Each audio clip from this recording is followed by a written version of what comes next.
So at this moment, I open this task, and the time that the task is due is 4:44, which doesn't make any sense, right? When they turned this on and rotated this propulsion, it was like it became still. So like time stopped. When is disclosure? I think it's now. It's I think happening. there's been, it's Yeah, happening. me too. Yeah. Welcome to the 108 Effect. This podcast was created as a space to pause, to breathe, and to explore the questions that we don't always have time or permission to ask. Across cultures and traditions, the number 108 represents completion, connection, and alignment.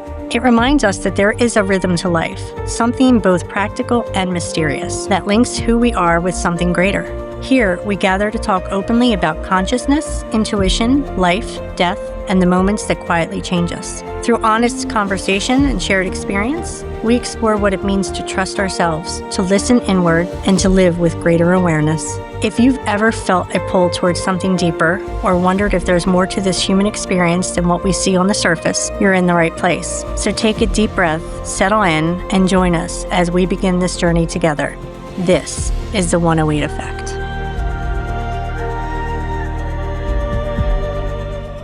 Welcome back, everyone, to the 108 Effect. We're here tonight with everyone, and I'm Tina. I'm Laura. I'm Dawn. And I'm Julie. We're going to be discussing disclosure tonight. We have a lot to cover, so I think we're going to start, though, with our normal what weird thing happened to you today. So who wants to take the floor on that Most one? definitely. Well, Tina, I heard your story this morning. You've got to go. Oh, okay. It's your turn. I have the weirdest, I have like a ton of them this week. I don't know what's going on, I feel like I'm in the flow or what, but I've had quite a few. But I'm going to tell you the one that I thought was really the most interesting. So I work for a financial company, and we have a project going on right now, and there's a bunch of tasks that are assigned to different people throughout my company. And our tasks are generally dictated by the market, the timing of the tasks and things of that nature. So it was a pretty heavy lift because we've got a lot of people and a lot of tasks. So I'm going through all these tasks, and I started with one of my colleagues that had a large amount and got through hers, sent them to the project lead. So I go through everyone else's, and then I get to myself, and I'm the last person. I have a pretty heavy lift as well because I'm one of the managers. So I'm going through these project list tasks, and what happens is I get to one, and as I said, they're all dictated by the market. So usually 9:30 a.m., 10 a.m. Some of them are in the afternoon because we're looking to do trading. So it's like maybe 1 p.m. or 2 p.m. or whatever the situation is. I get to a specific task that's assigned to me, and keep in mind, I do all the assignments for these, so I do them all. So I know I didn't do this because it doesn't make any sense. And I should add, while I'm doing this, because it's, at this point, I've done a lot of heavy lifting, and it's just mindless work at this point, right? So you're taking the task, you're dumping it into Excel, you're getting it ready to go to this new vendor. So at this point, when I open this task, I'm listening to a podcast. I listen to a lot of Next Level Soul, and I'll just go right into the next podcast. And so I'm listening to this podcast, and it's about archangels. So at this moment, I open this task, and the time that the task is due is 4:44, which doesn't make any sense, right? And I don't know what that means, but I know that I didn't put that in there. It's assigned to me, and that's weird, right? Yeah. So I'm like, well, let me pull up Google and see what 444 means. So I know it's an angel number, but I'm not exactly sure what the properties are. So I pull it up, and at this moment in this podcast, and I can't hold on, I'm going to tell you the name of the gentleman. I'm going to rip this apart. Radley Valentine, maybe? I think that's how you pronounce it. He says, and I quote, "Angels literally send you messages all the time. Sometimes you don't acknowledge them." He says, "We send you 444. I was like, what? So of course that got my attention. He says, but you guys have to acknowledge that they're doing this. He said, why don't you just Google it? not only had I just gotten 444, I literally dumped it into Google to look and see what it meant. Yeah. It was insane. I was like blown away because there's no way that, first of all, I put that 444 in there. And the fact that that all happened was all synchronistic. It's just absolutely incredible that, the angels are with you and they're letting you know that they are. But that was my crazy. Yeah. I think most of the time we tend to ignore coincidences when you're really looking at synchronicity and you're looking at, it's, they're showing us all the time. We don't see them all the time. Or we're refusing to believe that the coincidence is more than a coincidence. Right. You're always trying to talk yourself out of it. Right. And just for everyone, so that everyone knows, the audience knows, the 444 angel number is interpreted as a powerful sign of divine protection, encouragement, and grounding, suggesting you are on the right path. It symbolizes stability, urging you to build a solid foundation for the future, while serving as a reassurance that you are supported by spiritual forces during times of uncertainty. So I was like, okay, all right, Excellent. I like it. There you go. There's Yeah. your sign. Did anybody else have a weird thing? What weird thing happened to you? I don't know if it's a weird thing, but it's like a aha moment I had probably just a couple hours ago. So back when we were channeling, back on 4/7, because I had to look it up, I had one that talked about we are all one. We all feel the same thing. We're all one. And this week, I listen to different podcasts and other people, and I've been getting a lot of we are all one. We're all one consciousness. We're all one. Yeah. And it was just like, I just noticed that like 2 hours ago. I just thought that was kind of weird.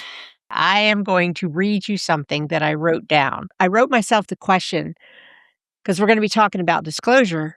Is disclosure about UFOs and aliens, or is disclosure about consciousness? Oh.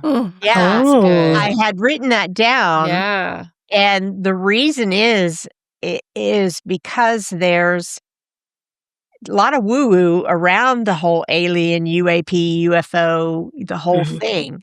And not to mention that there have been people, witnesses, who have described kind of this amazing warmth and love and, talking about whether we're talking about sentient beings and not these, bug-like creatures out there that we're actually feeling and knowing. And there are a couple of them that have actually gained psi abilities after interacting with these things.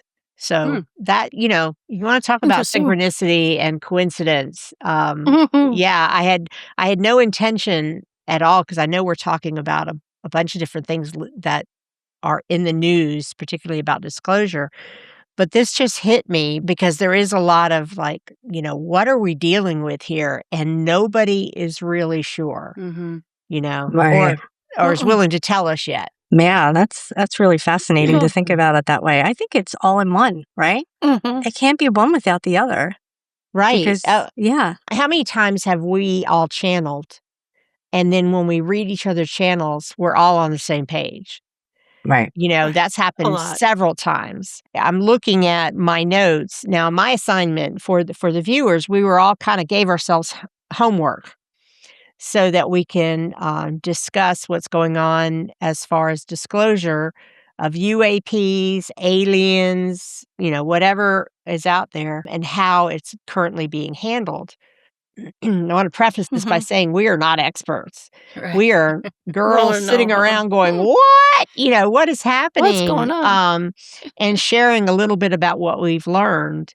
I think we've all been listening to the Jeremy Corbell interviews, the Bob Lazar, what's his name? Bob Lazar. I'm like you, Kean. All of a sudden, the names are losing me. We're all listening to these, and honestly, it just sounds like there are parts of the government that want to disclose, and there are parts of the government that do not.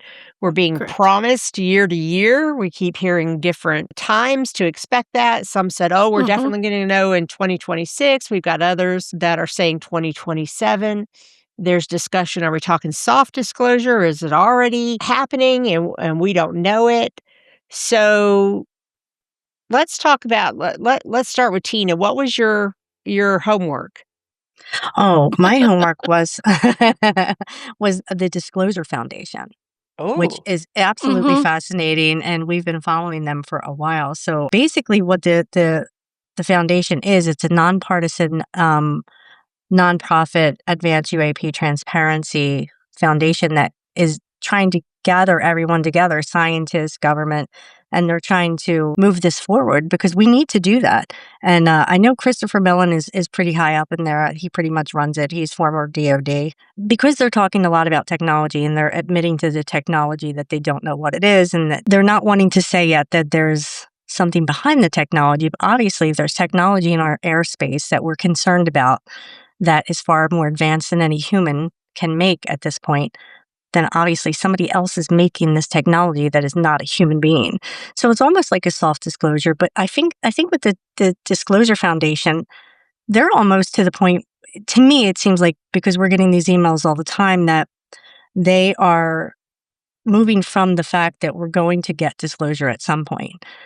And they're moving into the point of how are we going to disclose it? It's almost going from Could that to be. me, kind of like how it's going to unfold and what the effect's going to be for humanity. But I do have a few great things to talk about here because it's absolutely fascinating, and we're going to be putting the links for the foundation in this episode. So if anybody wants to go and check out the foundation, I highly suggest you follow them. You get their emails, and you get into the know as to what's going on in Congress with this. Because right now, for the years of documentation on unidentified phenomena, just for our government alone, is 80 plus years.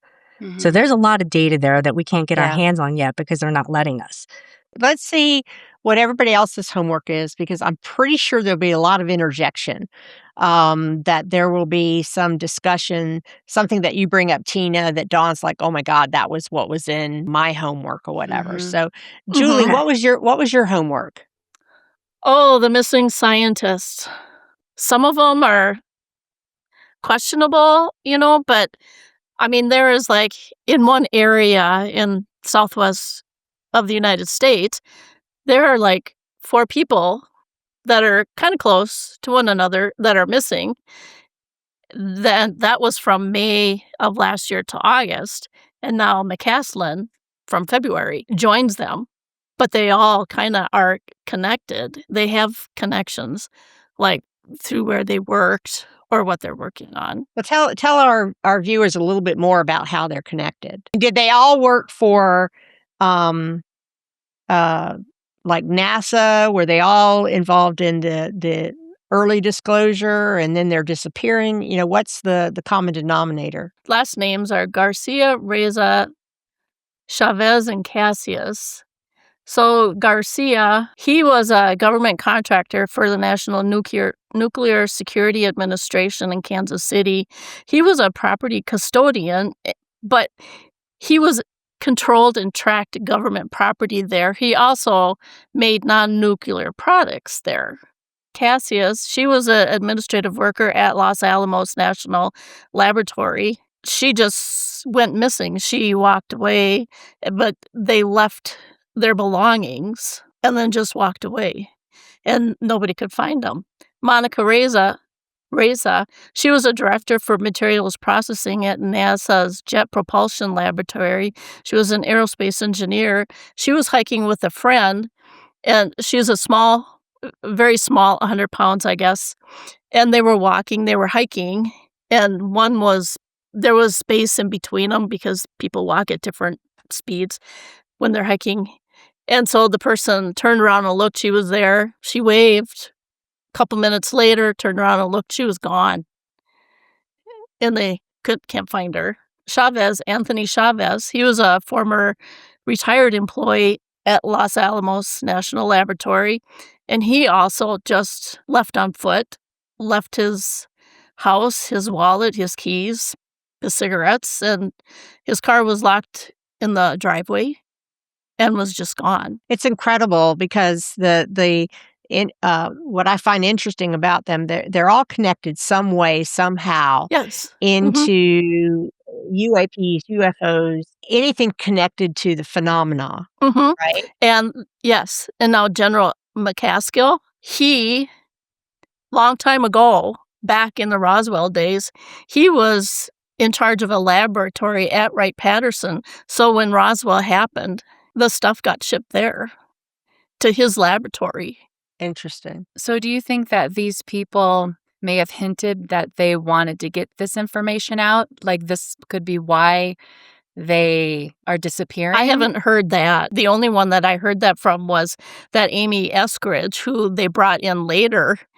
She said that in a podcast in 2020 she wanted to get it out there because she had discovered anti-gravity information and stuff, and she wanted to get that out there.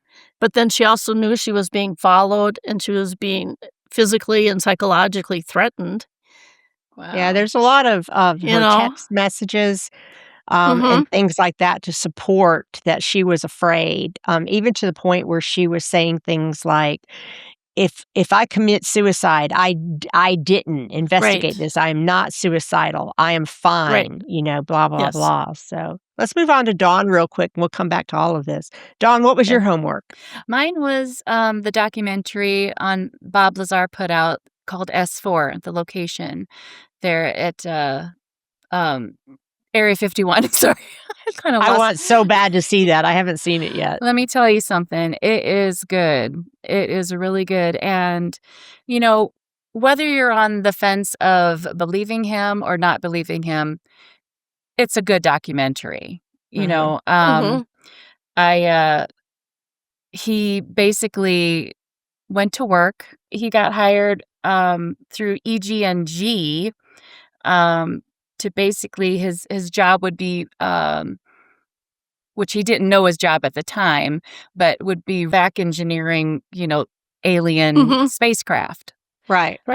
Reverse engineering. Reverse engineering. Yeah. Yes, that's Correct, what it was. yeah. Yep. Yeah. And that's at Papoose Lake in Nevada. He observed at least nine different spacecraft of non-human origin at this location. It's just very interesting how the secrecy and that was taken to get him out onto the area, the S4 location, had to take the Janet plane with his boss. And then they drove this big bus that had all the windows blackened out. And he said that his boss just sat in front of him and just stared at him the whole ride out. He said it was quite uncomfortable. Wow. That would be. Yeah, he said Yuck. then they slowed down and they were out in the middle of nowhere, got out of the bus, and they started walking towards this mountain side of this mountain to just a door with a security camera over it. Yeah, and then they go in and there's this hand scanner that's got like four big long lines and then two small lines like in between, like right here, that you put your hand on, that it would scan the bones, his bones. Oh. And then his ID would pop up out of the machine.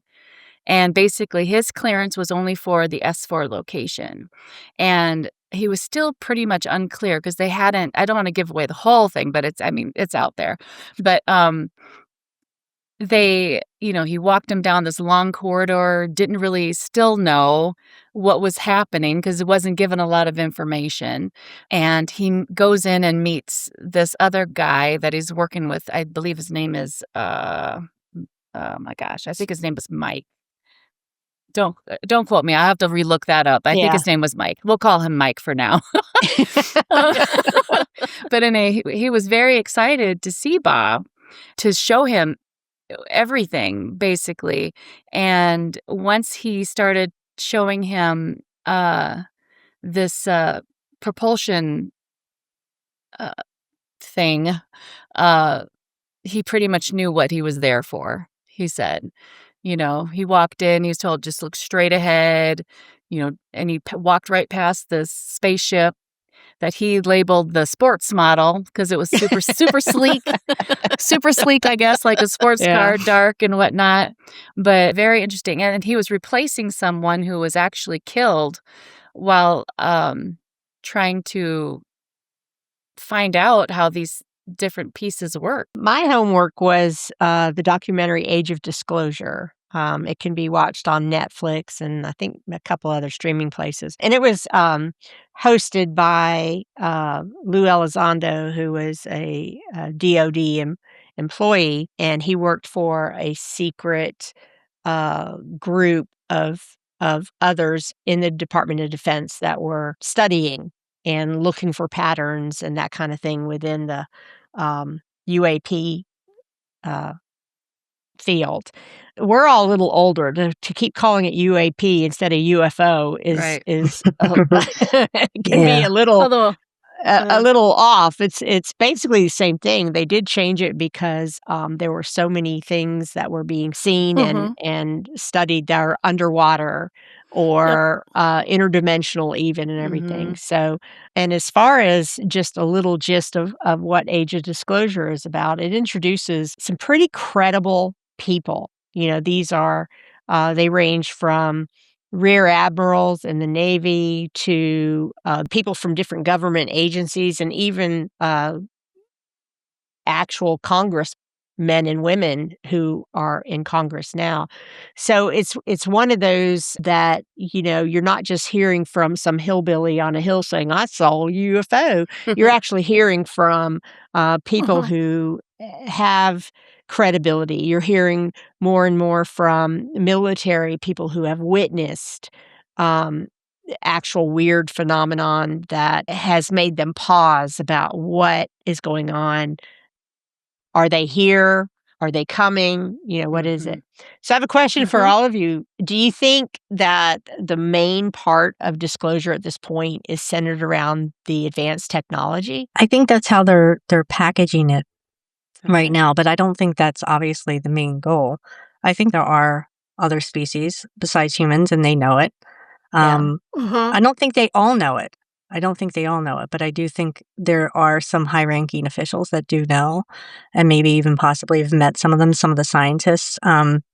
So I do believe that they're trying to do a soft disclosure that way. In the Disclosure Foundation, are they focusing on the different aspects, the technology, whether or not we're talking about other species of aliens and possibly where they are? What seems to be their focal point, if there is one?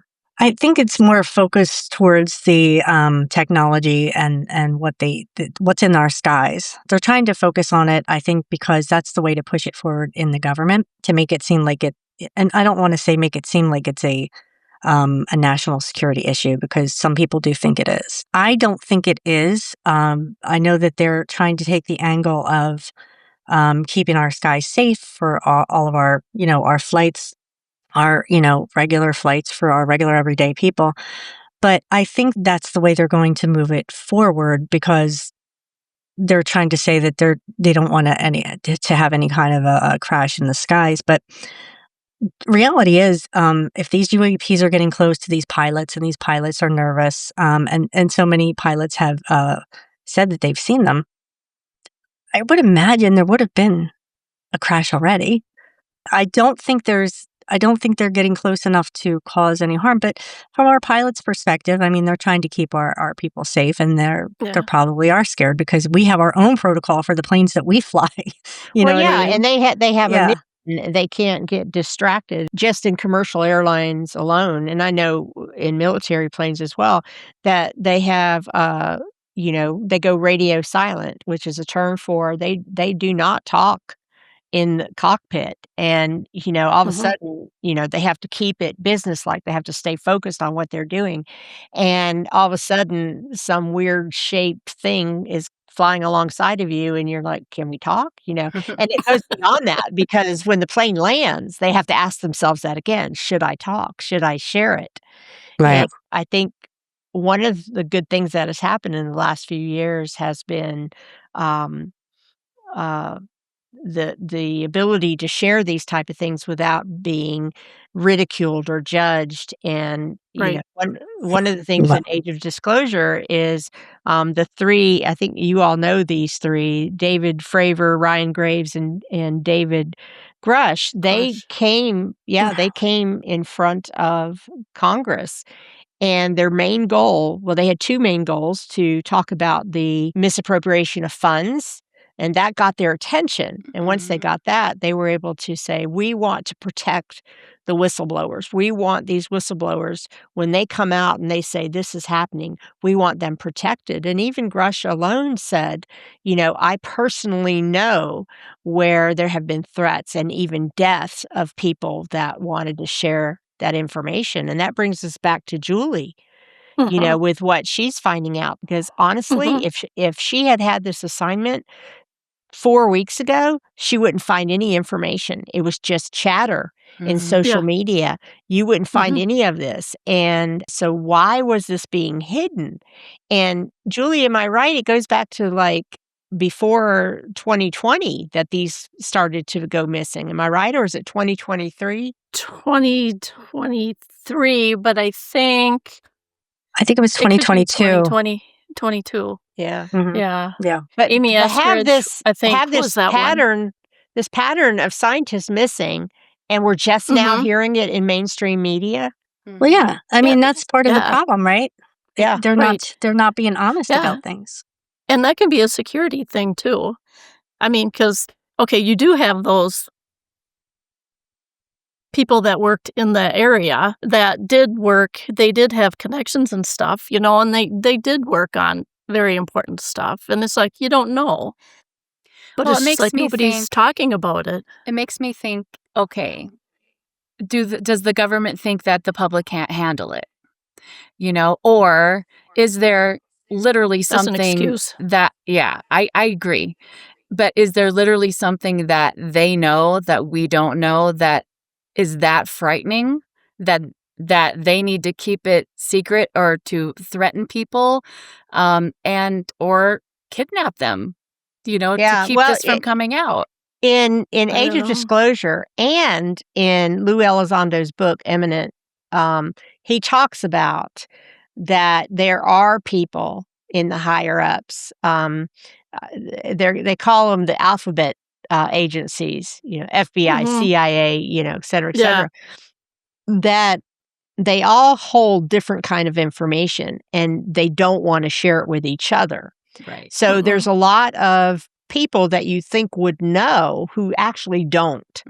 That's part of the problem. Yeah. And then you've got witnesses who have come forward and have shared some of this information that say with no hesitation that the world isn't ready for this.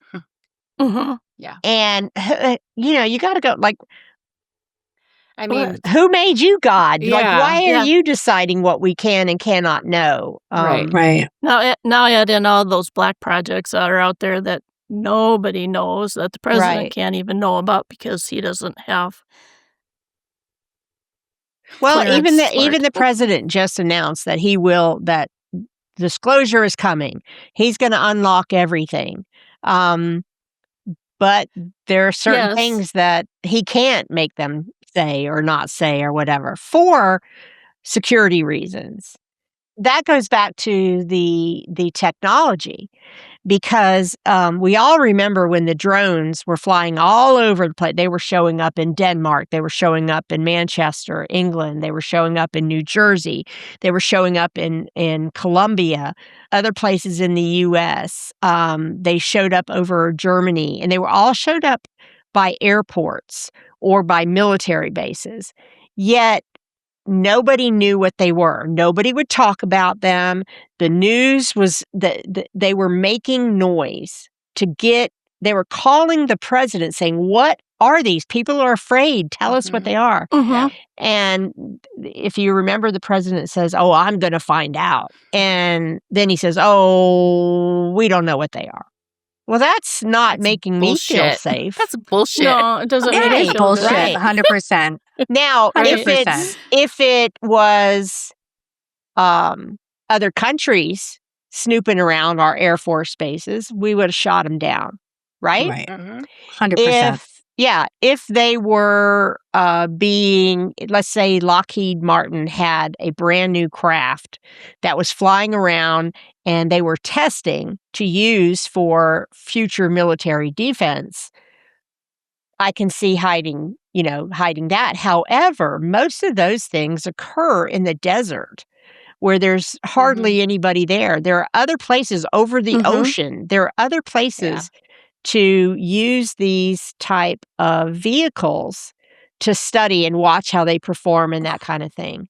Well, according to Bob Lazar, he was shown classified briefing documents of describing involvement with aliens spanning over 10,000 years. Yeah. I mean, they have been here for quite a while, and they are working with our government. I believe that wholeheartedly. How else could we have made all these advancements in aircraft in such a short amount of time? Exactly. Now, there is a conspiracy theory that Roosevelt had a, I think Roosevelt. That made a deal with the aliens. Oh, okay. Yep, I did hear that. And went into a contract, and that contract, the agreement is that the governments would tell the people that they exist in 2025, that this agreement was over in 2025. And it's a conspiracy theory, but there's a lot to back it up in how things have evolved. Well, considering and whatnot. Congressional openness about. Well, but let me point out that there's been at least 4 congressional hearings on this, and I guarantee there's actually been like 6 of them. Yeah. But I guarantee you, half of our viewers don't even know these congressional hearings were happening. Yeah.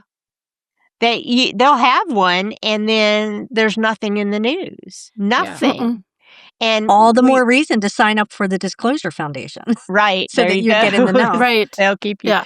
But you just go to the government website and you look up congressional hearings, you type in UAP, and they all pop up, and you can watch every single one of them, and they're fascinating. You've got people that are showing up as witnesses. You have people showing up saying, yes, there's biologics. People showing up saying, I've seen them. There have been crash retrievals. We have taken these crashed ships to different locations. Yeah, I think the first congressional hearing I actually saw was Canada. I mean, Justin Thoreau. I mean, gotta give him props. I mean, my goodness. That's the first I ever saw. I'm like, whoa, that is... Are you talking about how he looks or what he was saying? What he was saying, of course. But, I just thought, why can't America do that? This was like years ago, and now... now we are doing that. We are doing that now, but because they were the first one. I mean, senators and high government officials over there in Canada. Yo, Canada! Eh? Yeah. No.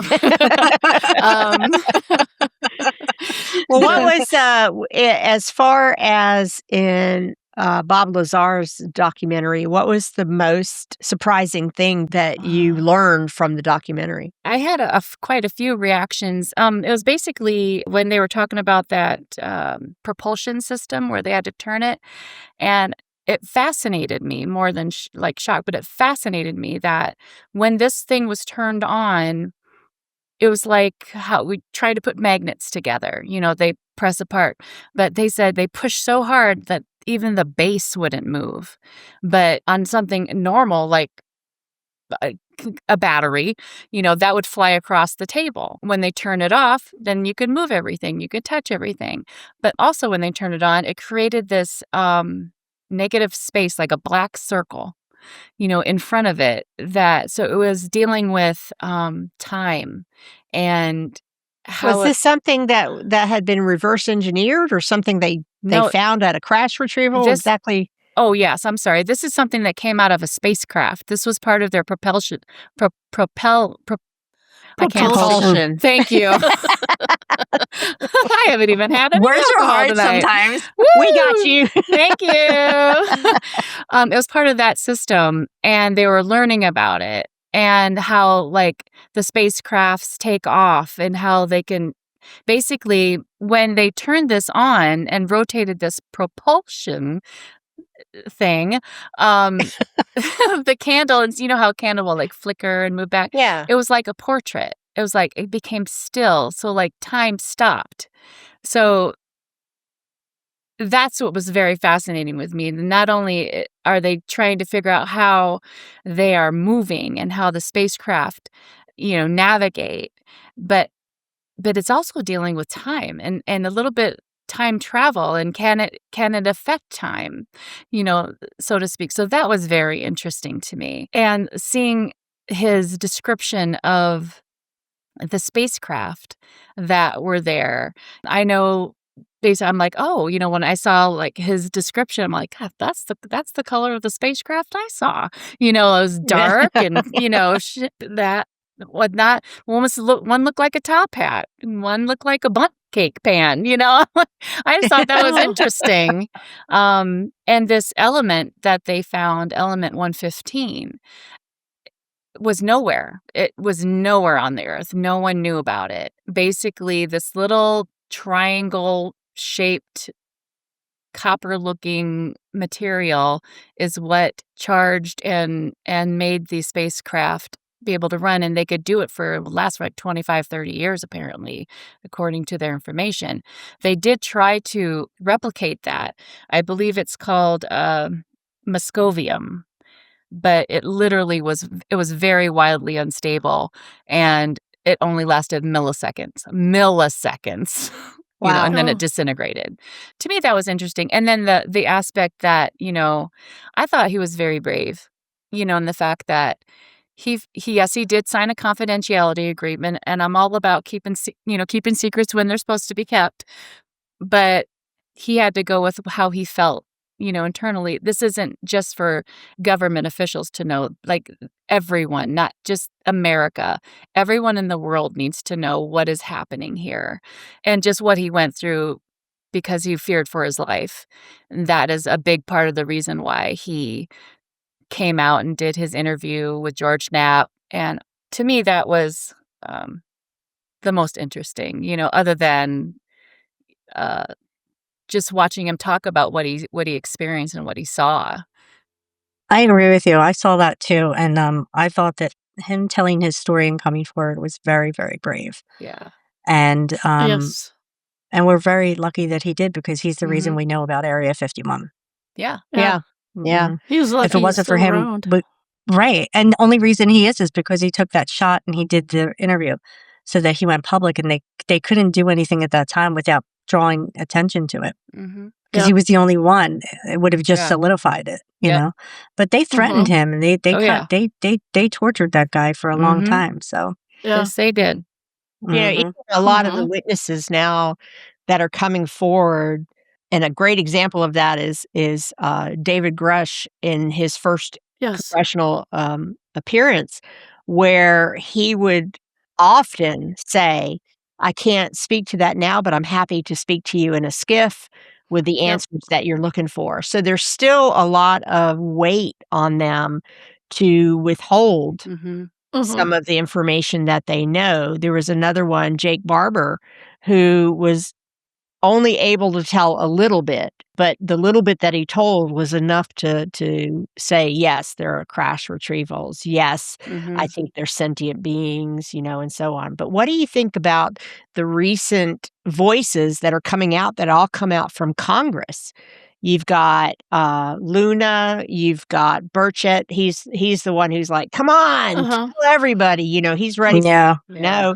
Marco Rubio, he is in the documentary Age of Disclosure, and he's like, yes, there's something going on, but he still stops short of talking about the aliens. In Age of Mhm. Disclosure, they all acknowledge the technology, the non-human intelligence, the NHI is what they refer to it as. So that, I think, they're protecting most. But with Lou Elizondo, and others have mentioned this, in fact, there was a witness, his name was Matthew Brown. In several interviews, he talked about, what we were dealing with. And he ended one of his interviews with God is real.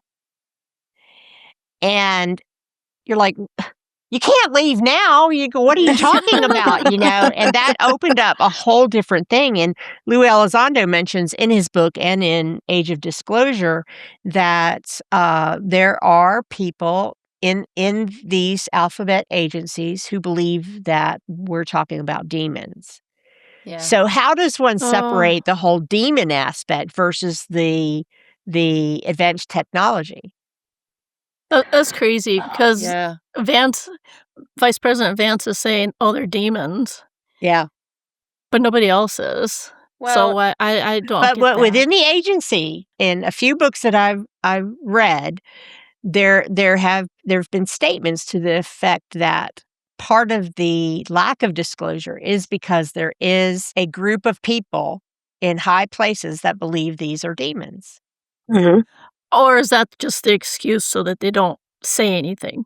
Yeah, I don't know. I mean, even the Create Pope is panic. saying, "Bring it on," Create Uh-huh. panic amongst Let the us people. let us Right. know. Yeah. Yeah. I Yeah. think the fear is religion. I Mhm. think we'd all like to think that we came from a rib, okay?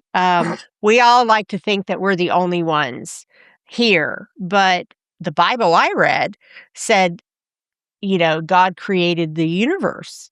He created all living Everything. things. He created, Everything. so two things. It's a little egocentric to think that we're the only people or the only living beings Mhm. in the entire universe, which continues to grow. Every year I get older, the universe gets bigger. To think that we're the only ones is egotistical. But at the same time, we're smart enough to know there is something out there. But now we're talking about, have they been here the entire time? And if they are, how many of us are hybrids of whatever I these was just are? going to say that. Yep. You talk about RH Mhm. negative blood. There's people that truly believe that the people that have that blood factor are probably hybrids because nobody knows where it comes from. Right. You look at old, what are they called? The drawings in Hieroglyphics or well, there's those, but I'm no. talking about the big lines. The Nazca lines. The Yes, Nazca thank you, lines. thank lines, you. yeah. A lot Yeah. of people Nazca think lines. those were runways. They were ways to tell ships from way back when or whatever, where to come and where to land and that kind of thing. The fact that you got a hieroglyphic of a bird with some weird wings and weird horn looking things Mhm. in South America, and then the same hieroglyphics in Egypt. It's like, how is that even possible? Mhm. Because the way we traveled back then was, very slow. Well, We didn't have cell phones yeah. either. And some of the information that has been given is that aliens have tinkered with our DNA. Yeah. That they can see Yes. exactly the point that they did that.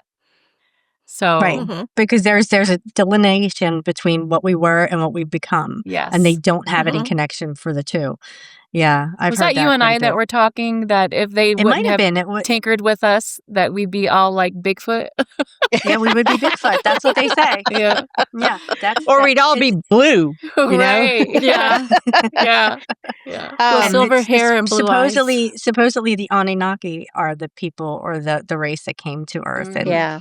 tinkered with us, and they were master, I guess, DNA specialists, and they were able to do that and create this new race so that they could use us in the way that they As felt that they workers. needed to. As We needed workers. to be Yeah, as workers. as workers. Yeah. And there have So- been very prominent people that have come out and said yes, and have even mentioned the species. One was a Dr. Davis, I think Eric Davis was his name, and he said that there are grays, there are Nordics, there are insectoids, and can't remember what the other one was. I think there's reptilians. Reptilians, that was the Yes. other one.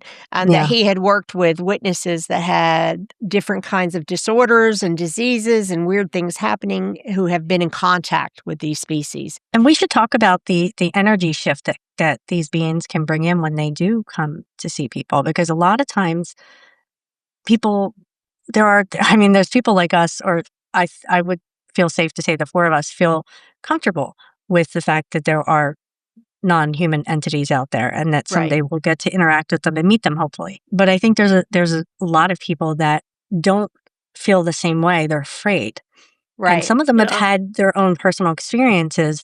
And what I want to put out there is because from our understanding from channels and things of that nature, people that come in contact with them, if they're not of the frequency, if they're not a high frequency, it's very difficult for our bodies to accept being in the room with them.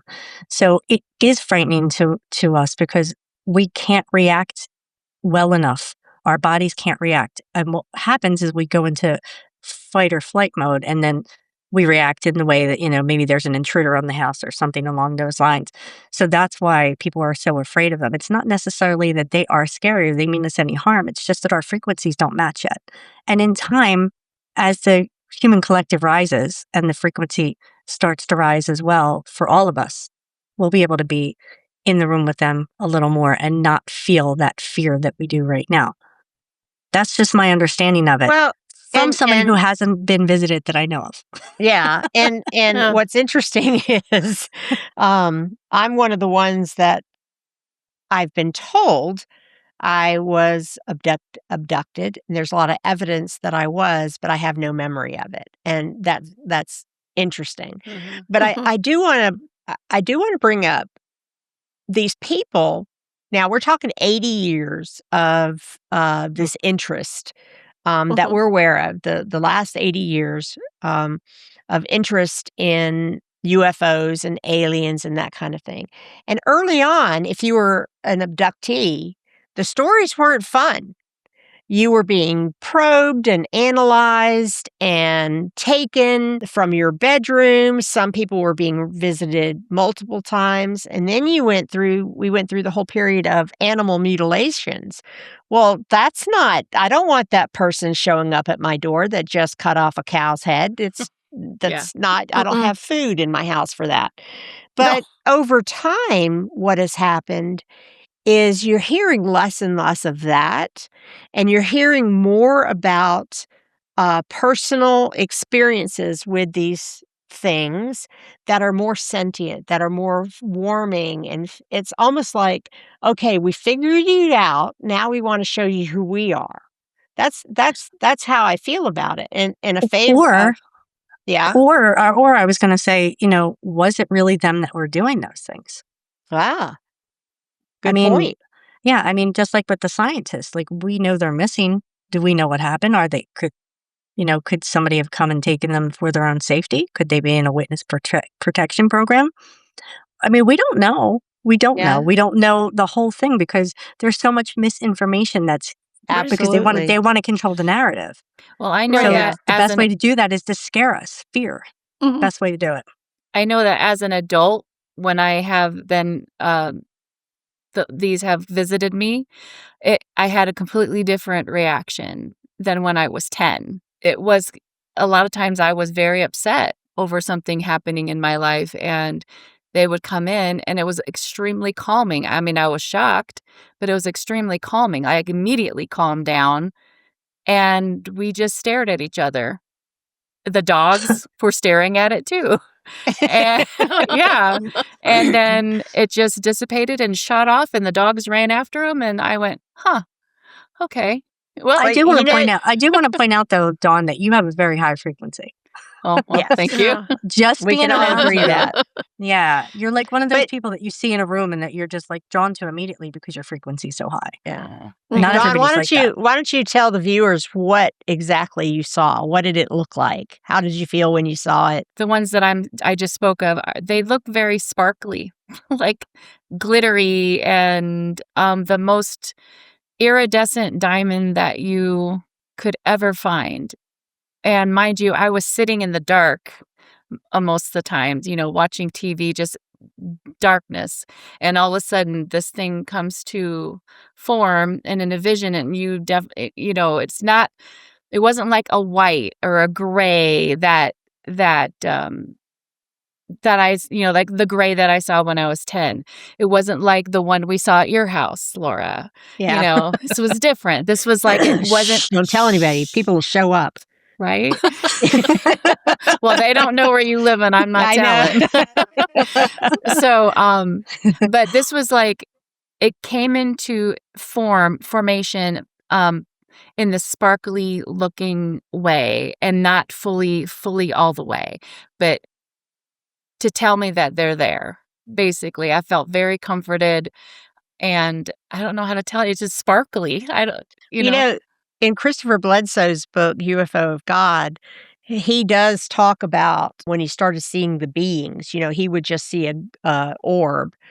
But when he started seeing the beings, he described them a lot like you said. They're just kind of sparkling. They have light. Yes. You know, they're not very big. Right. Yeah.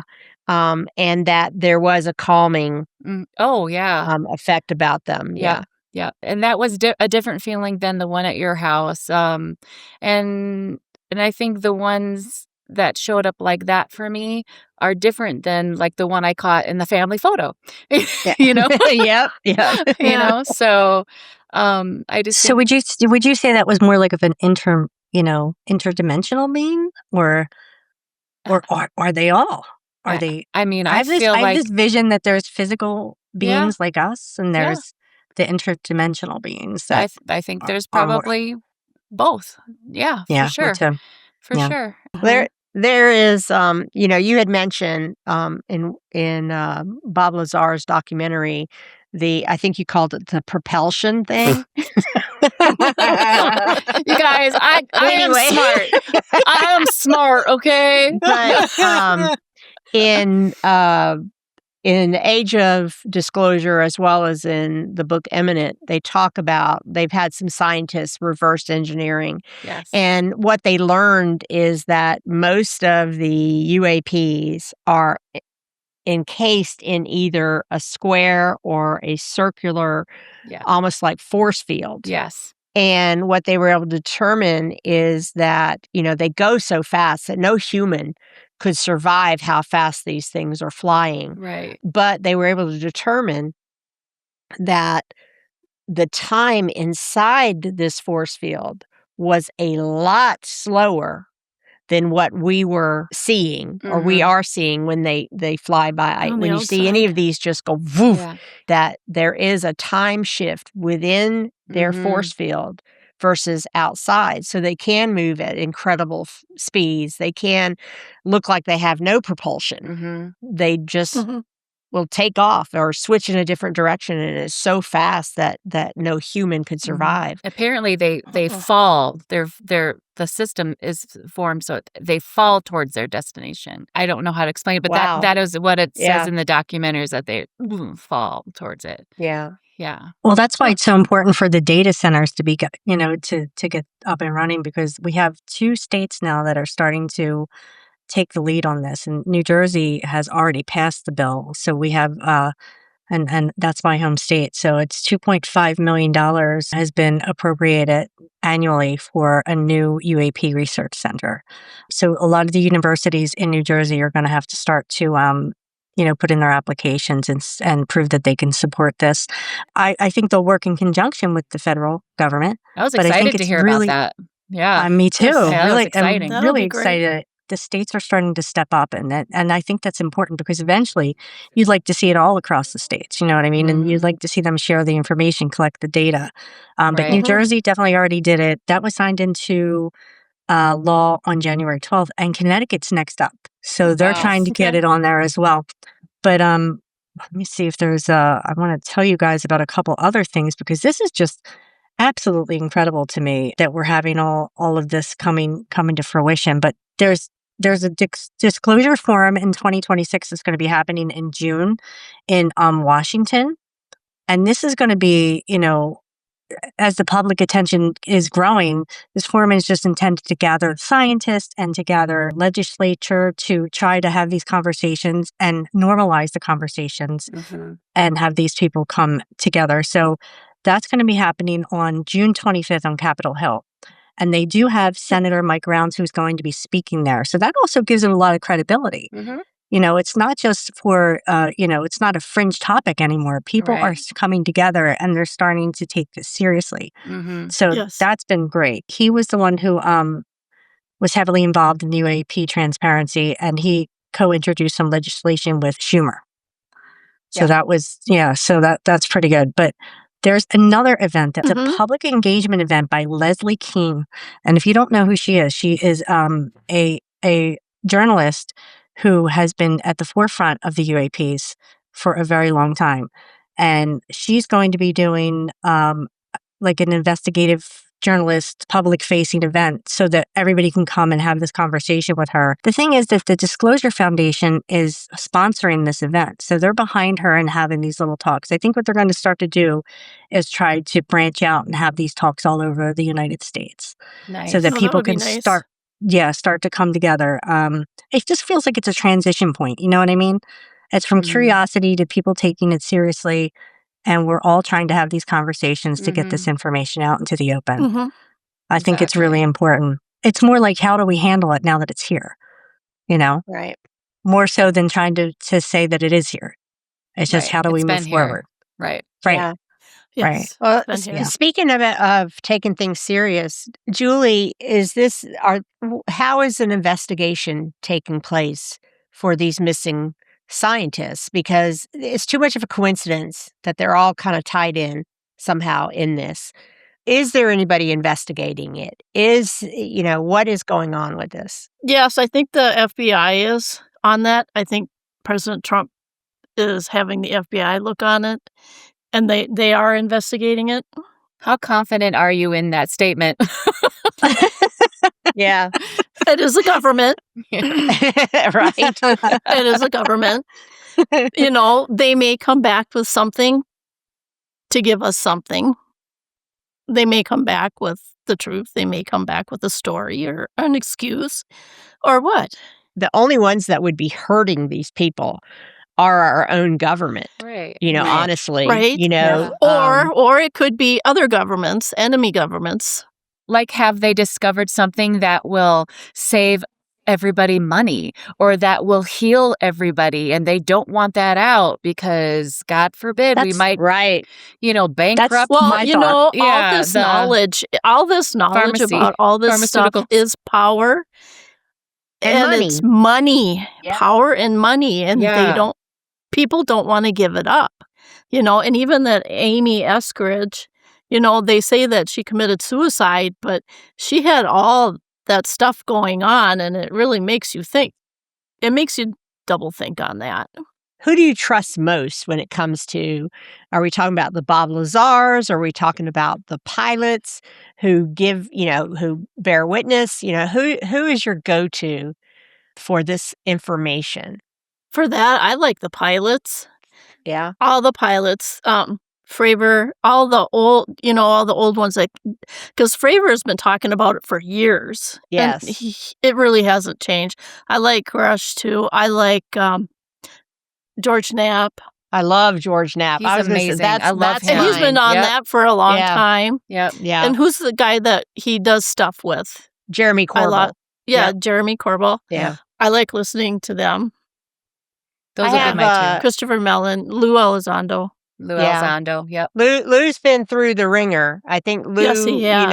The DOD pretends to support him and then kind of backhands him a little bit here and there. Yeah. And I think he has a lot of information, a lot of it I believe. And I think a lot of times that it's been documented, they'll throw him under the bus. Oh, yeah. What do you think about Stephen Greer? I think he's got a huge ego. I do think that he is onto a lot of things, though. I do trust him. Mm-hmm. He has a lot of information. He rubs me the wrong way. Yeah. He rubs me the wrong way. So he's not your the biggest fan. person. He's not your point. He's not your person. He's not, but I believe him. Yeah, there's a lot of people that will say the same thing. Yeah, he knows what he's talking about, but something about he does. that. Well, his delivery.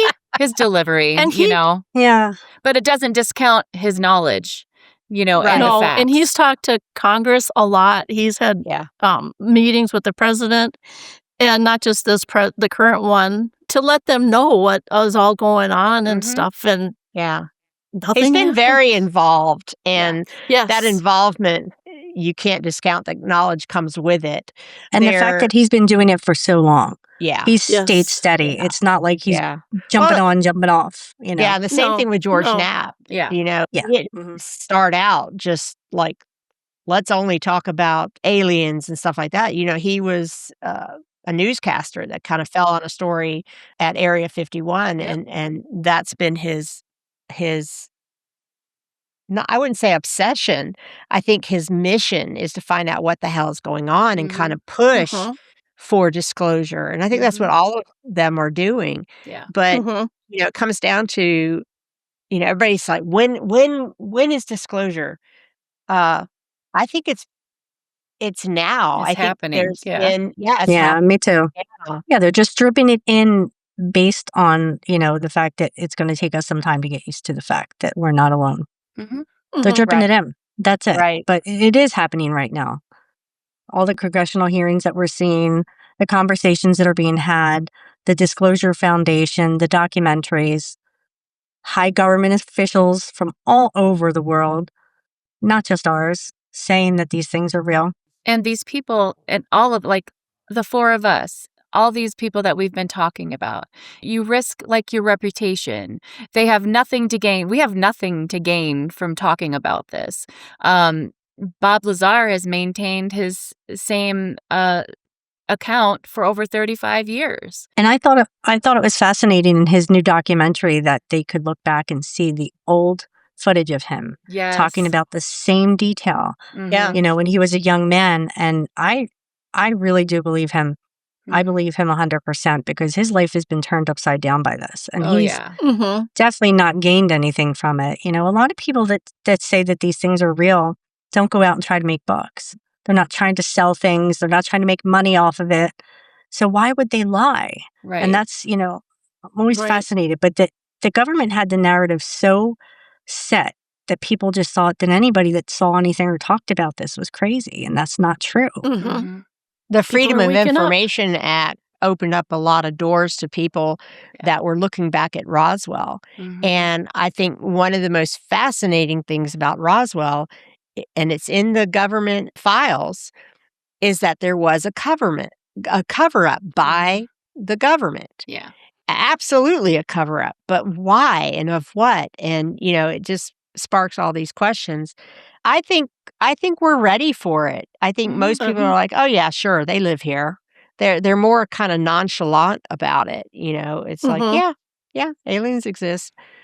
Well, viewers, we've run out of time because, well, we like to talk. Stay tuned for the next episode as we finish up our discussion on disclosure.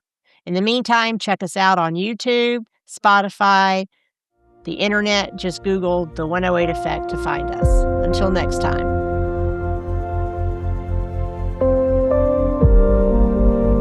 As we close today's conversation, we invite you to take a moment and notice what resonated with you.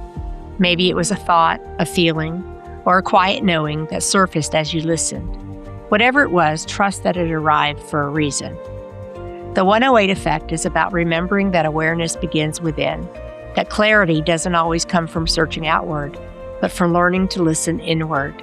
Thank you for sharing this space with us, for your openness and for your willingness to explore the deeper layers of life alongside us. If this episode spoke to you, feel free to subscribe and follow along so that you can continue these conversations with us. Until next time, stay curious, stay grounded, and trust the compass within. This is the 108 Effect.